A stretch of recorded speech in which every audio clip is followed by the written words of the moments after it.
کہ میں پیدا ہو کر 40 پر 3 سال کا عرصہ ہو گیا، نہ بچپن میں میری ماں مجھے مدرسے کو بھیجی، نہ بڑا ہو کر میں کسی مدرسے کو گیا، نہ مسجدوں میں جا کر میں کوئی اچھا کام کرتا تھا، نماز پڑھتا تھا اور باہر نکلتا تھا۔ 15 سال تو میرے بچپن کے گزر گئے، 15 سال سے لے کر 25 اور 25 سے 35 اور 35 سے 40 پر 3 سال تک کا تقریباً 28 سال کا عرصہ ہو گیا۔ خدا کی قسم کھا کر کہتا ہوں حضرت کے اس بڑی عمر میں 28 سال کی عمر میں نے کبھی ہاتھ میں قرآن نہیں اٹھایا تو پہلی مرتبہ آپ کی مسجد میں نے قرآن کو اٹھایا۔ یہی میں آپ کو یہ بتانا چاہتا تھا، کتنے ایسے مسلمان ہیں جن کی زندگیاں 30 سال، 40 سال، 50 سال کی ہو گئی، لیکن انہوں نے قرآن نہیں اٹھایا، جبکہ یہ قرآن ایک ایسی کتاب اٹھائیں گے تو اللہ کے قریب ہو جائیں گے، دیکھیں گے تو اللہ کے قریب ہو جائیں گے۔ اسے اٹھاؤ، اسے دیکھ کر رو، آنسو بہاؤ، تڑپو۔ دنیا کی یہ واحد کتاب ہے جس کو پڑھتا ہے تو تڑپنا آ جاتا ہے، جس کو اٹھاتے ہیں تو رونا آ جاتا ہے، جس کو چھوستے ہیں تو رونا آتا ہے۔ جس پر یہ قرآن نازل ہوا اس نے یہ کتاب پڑھا تو اس نے رو لیا۔ میرے پیارے آقا قرآن پڑھتے روتے، حضرت جبرائیل حضور کو قرآن سناتے، جبرائیل روتے، حضور جبرائیل کو قرآن سناتے، حضور روتے۔ حضور نے پوچھا جبرائیل تم کیوں رو رہے ہو؟ یا رسول اللہ قرآن پڑھ کر مجھے رونا آ رہا ہے۔ حضرت حضور اکرم صلی اللہ علیہ وسلم نے فرمایا ہاں جبرائیل مجھے بھی قرآن پڑھ کر رونا آتا ہے۔ ابو بکر قرآن پڑھتے روتے، عمر قرآن پڑھتے روتے، فاطمہ قرآن پڑھتی روتی، عائشہ قرآن پڑھتی روتی۔ یہ واحد کتاب ہے، اس کو جو بھی سنتا ہے وہ روتا ہے، جو بھی پڑھتا ہے وہ روتا ہے۔ سننے والا مسلمان صحیح، سننے والا غیر مسلم صحیح، جو بھی قرآن پڑھ لیا وہ قرآن کا ہو کر رہ گیا، قرآن پڑھ لیا ہو کر رہ گیا۔ اگر میں اس وقت حضرت ابو بکر کا واقعہ بیان کروں آپ کہیں گے کہ حضرت 1400 سال پرانا واقعہ، عمر کا واقعہ بیان کرو آپ کہیں گے کہ پرانا واقعہ، عثمان کا واقعہ بیان کرو آپ کہیں گے کہ پرانا واقعہ۔ ہمارے قوم کا المیہ سنو، ہمارے قوم کی حالت سنو، جو مسجدوں کے ذمہ دار ہوتے ہیں انہوں نے تک آج تک قرآن کو نہیں اٹھایا ہے۔ اب میں آپ کو اس ہفتے کا واقعہ سناؤں گا، آپ کے رونگٹے کھڑے ہو جائیں گے، آپ کا پتا پانی ہو جائے گا، آپ کے آنکھوں سے آنسو ہو جائیں گے۔ یقیناً جس نے بھی جس دور میں بھی اس قرآن پاک کو اٹھایا ہے وہ رو کر ہی دنیا کے اندر گیا ہے۔ سمجھ میں آیا تو اس نے قرآن اٹھایا، سمجھے بغیر اس نے قرآن اٹھایا۔ قاریوں میں سے قاری گزرے ہیں حضرت قاری عبد الباسط بن عبد الصمد، ایک بہت بڑے قاری گزرے ہیں۔ نام کیا ان کا؟ قاری عبد الباسط۔ یہ پورے مجمع میں گرون فرسٹ سیکنڈ میں شاید 10% لوگوں کو بھی اتنے بڑے قاری کا نام معلوم نہیں۔ فلمی لین سے اگر میں سوال کروں اب کا کون سپر اسٹار ہے، 10 سال پہلے کون تھا، 25 سال پہلے کون تھا، جن کی داڑیاں سفید ہوئے وہ بھی جواب دیں گے، جو LKG UKG میں پڑھنے والے جو بچے ہیں وہ بھی جواب دیں گے۔ لیکن انہی مسلمانوں کو پوچھیں گے اب اس وقت دنیا کے بڑے قاری کون ہیں، مکہ مکرمہ کے امام کا نام کیا ہے، مدینہ منورہ کے امام کا نام کیا ہے، آئی ڈونٹ نو۔ امریکہ کے صدر کا نام کیا معلوم، آسٹریلیا کے صدر کا نام کیا معلوم، ہندوستان کے صدر کا نام کیا معلوم، ہندوستان کے وزیر اعظم کا نام کیا معلوم۔ مسلمان جن 2 شہروں سے محبت کرتا ہے یعنی مکہ اور مدینہ، اس مقدس مقام کے اماموں کا نام نہیں معلوم ہے۔ واہ واہ، بتاؤ مکے کے کون امام، مدینے کے کون امام، عراق کے کون امام۔ ایسے ہی قاریوں میں سے قاری گزرے قاری عبد الباسط، بہت بڑے قاری، وہ ایک ہماری طرح قاری خیرات کرتے تھے، مظاہروں میں جاتے تھے۔ ایک وقت مصر کے بادشاہ رشیا کو گئے، اب رشیا نہیں ہے، رشیا ٹکڑے ٹکڑے ہو گیا، رشیا مینز روس ختم ہو گیا۔ اس زمانے میں ساری دنیا کا سب سے بڑا سپر پاور ملک تھا رشیا، روس، اور وہاں کمیونزم کی حکومت تھی۔ کمیونزم کسے کہتے ہیں کبھی تفصیل کے ساتھ عرض کروں گا۔ اسلامی عقائد سے ہٹا ہوا قانون تھا وہاں پر۔ جب مصر کے بادشاہ وہاں گئے تو وہاں کا بادشاہ مصر کے بادشاہ کو استقبال کر کے جب دونوں کے معاہدے ہوئے تو اس وقت رشیا کا بادشاہ مصر کے بادشاہ سے کہنے لگے کہ آپ تو ہمیشہ قرآن قرآن قرآن قرآن بول کر پڑے رہتے ہیں، ہمارے ملک کا قانون دیکھو، کمیونزم کا قانون دیکھو، ہمارا ملک دیکھو کتنا ترقی پر ہے، تم قرآن کو چھوڑ کر ہمارے ملک کے قانون پر آ جاؤ، ہمارے طرف سے تم کو پوری سہولتیں ملیں گی۔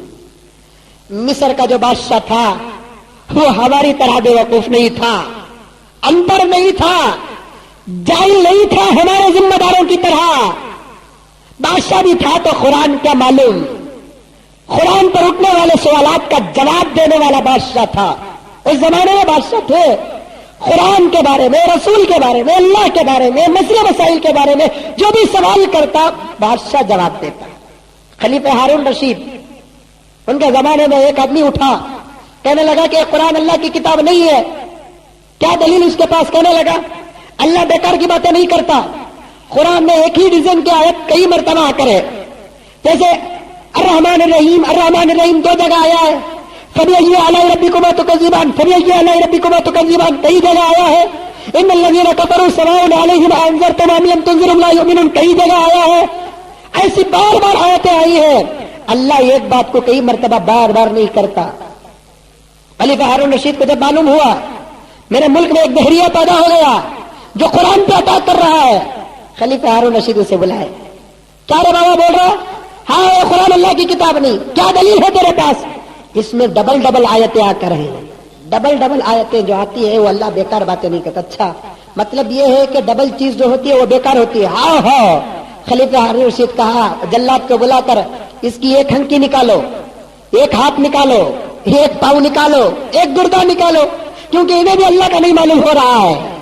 اگر انہیں اللہ کا ہوتا تو اللہ تعالیٰ اسے 2 چیزیں نہیں دیتے، سنگل چیزیں دیتے۔ اس وقت انہیں توبہ کر لیا، نہیں بولا سو غلطی تھے۔